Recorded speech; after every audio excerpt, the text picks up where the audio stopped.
Assalamualaikum warahmatullahi wabarakatuh. Salam rahayu, salam sejahtera, dan salam kebajikan.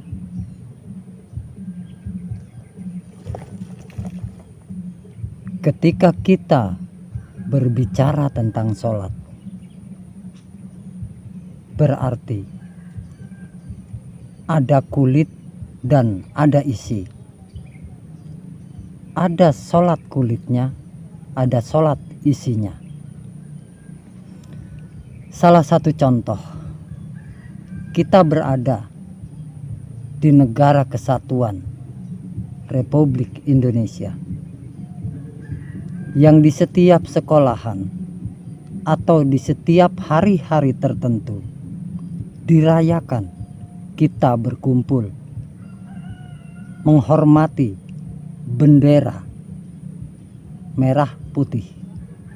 Nah, ini kan sebuah ritual kita menghormati bendera merah putih. Padahal setelah kita berritual menghormati bendera merah putih, di balik itu ada makna bahwasanya berkibarnya bendera merah putih itu penuh dengan pengorbanan.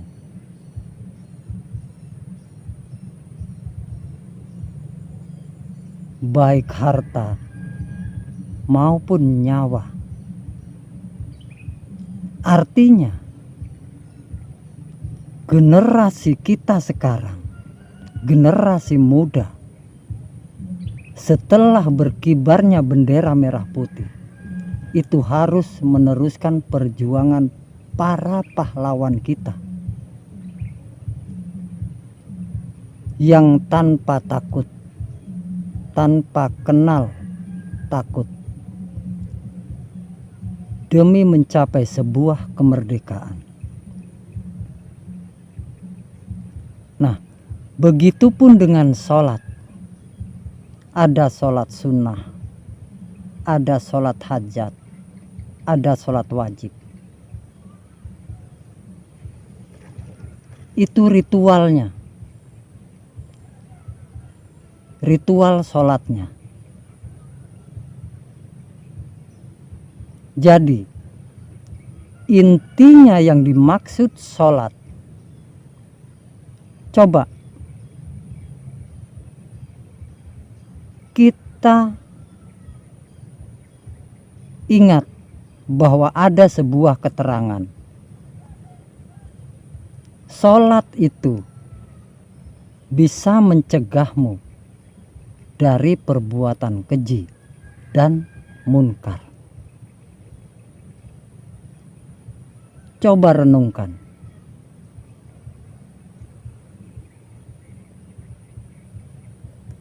Bahwa ternyata sholat yang dimaksud sholat adalah mencegah terjadinya perbuatan keji dan munkar.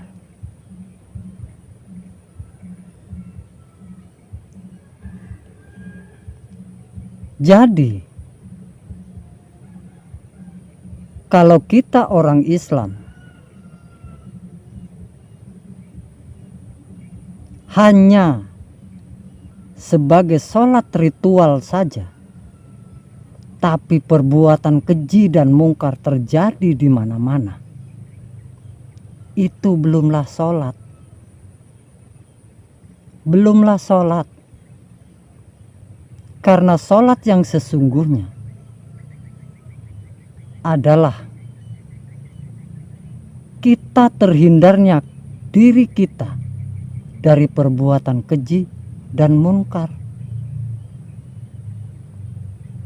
Kenapa perbuatan keji dan munkar ikut terjadi? Padahal kita selalu melakukan sholat, melakukan ritual sholat, bukan sekedar yang wajib, yang 5 waktu, bahkan ditambah dengan yang ini, yang itu. Tapi kenapa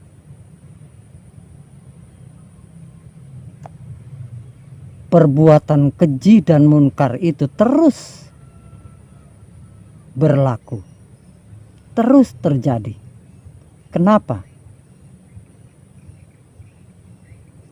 Di dalam spiritual, hakikat hidup, wahyu pancagaib, itu ada 3 titik di dalam diri setiap manusia yang harus dibersihkan, yang harus disucikan,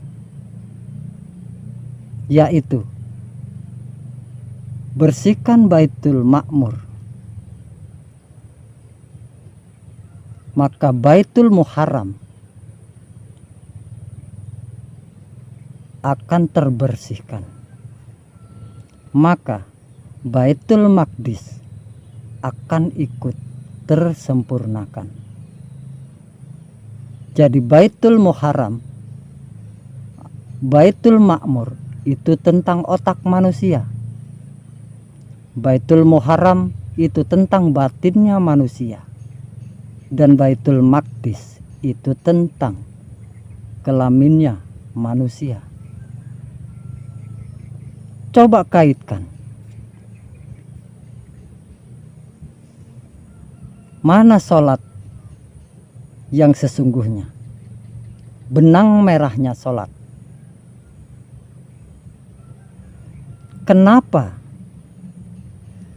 di negara kita yang mayoritas Muslim, tapi masih banyak perbuatan-perbuatan yang keji dan munkar? Dikarenakan isi otaknya masih kotor.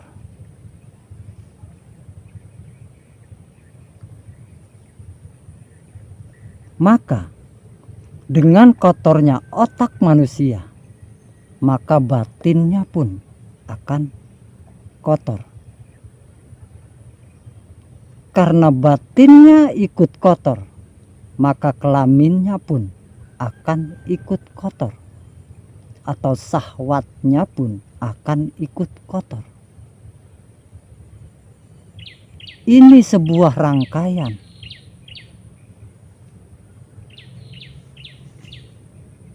yang tidak bisa dipisahkan. Terjadinya fitnah di sana sini, saling menjelekkan sesama umat beragama, itu karena otaknya kotor, karena Baitul Ma'murnya kotor.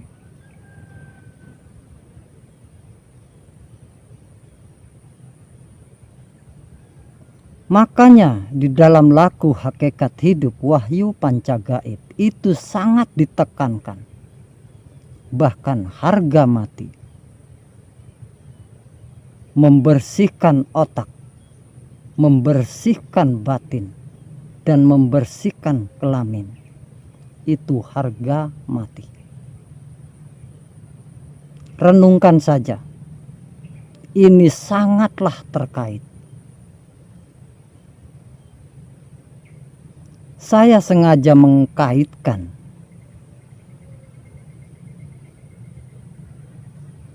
apa yang sudah kita ketahui sekarang ini dengan laku hakikat hidup.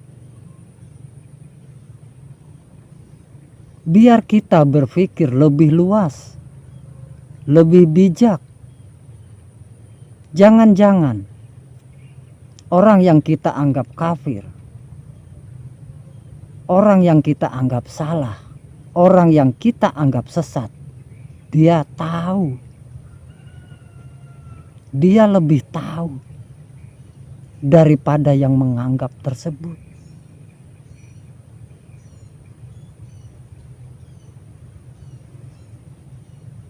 Jadi intinya,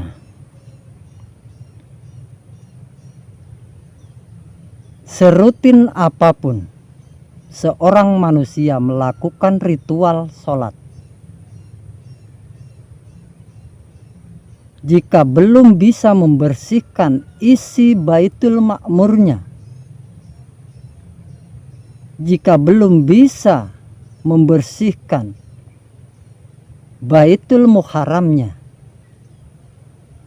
jika belum bisa membersihkan Baitul Maqdisnya, kita belumlah sholat.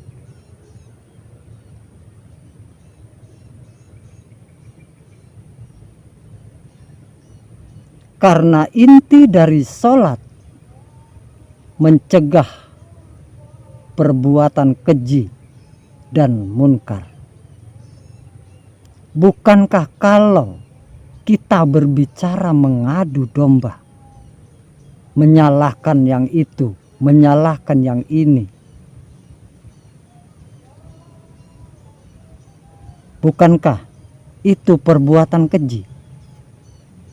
Karena mereka yang tidak tahu, mereka yang di bawah sana, orang-orang awam, akan teradu domba,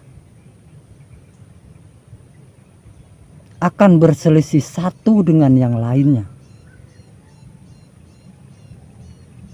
hanya karena ketidakpahaman. Maka berhati-hatilah bagi kita yang sedikit demi sedikit memahami makna kehidupan di dalam berbicara. Bicaralah untuk menyatukan, untuk menenteramkan, untuk mendamaikan. Karena bersih dan tidaknya otak seorang manusia itu bisa dilihat dari cara bicaranya. Minimal dia tidak akan mengadu domba, dia tidak akan berbicara kotor.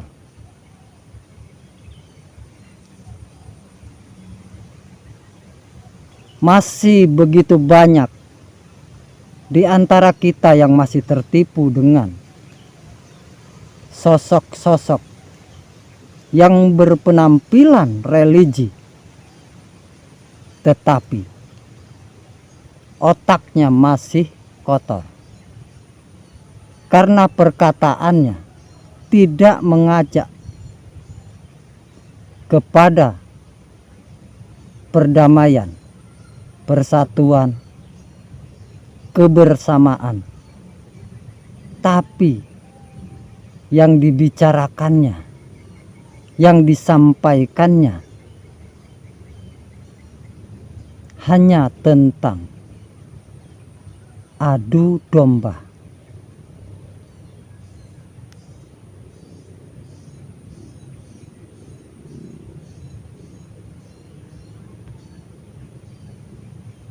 Kita yang mulai menyadari, mari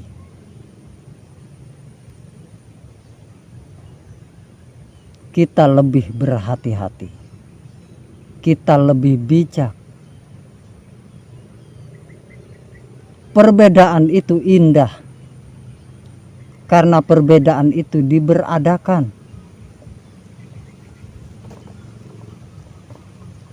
untuk bisa saling menerima di antara perbedaan tersebut. Kenapa kita harus menolak perbedaan?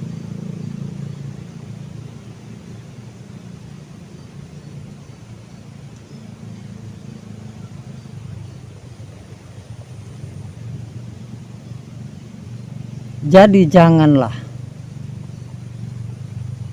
jika kita melihat sesuatu yang belum kita mengerti, menilai bahwa itu salah, itu sesat.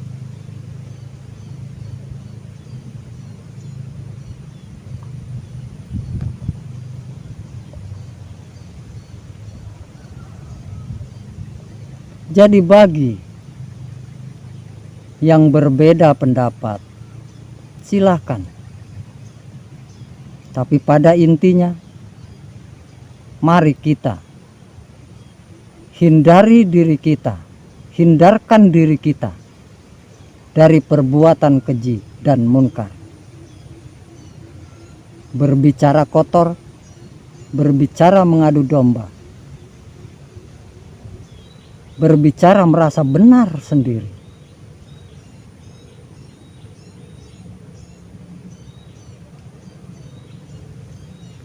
Sehingga yang lain salah. Kita jangan pernah lagi melakukan itu. Terima kasih. Wassalamualaikum warahmatullahi wabarakatuh. Salam rahayu, salam sejahtera, dan salam kebajikan.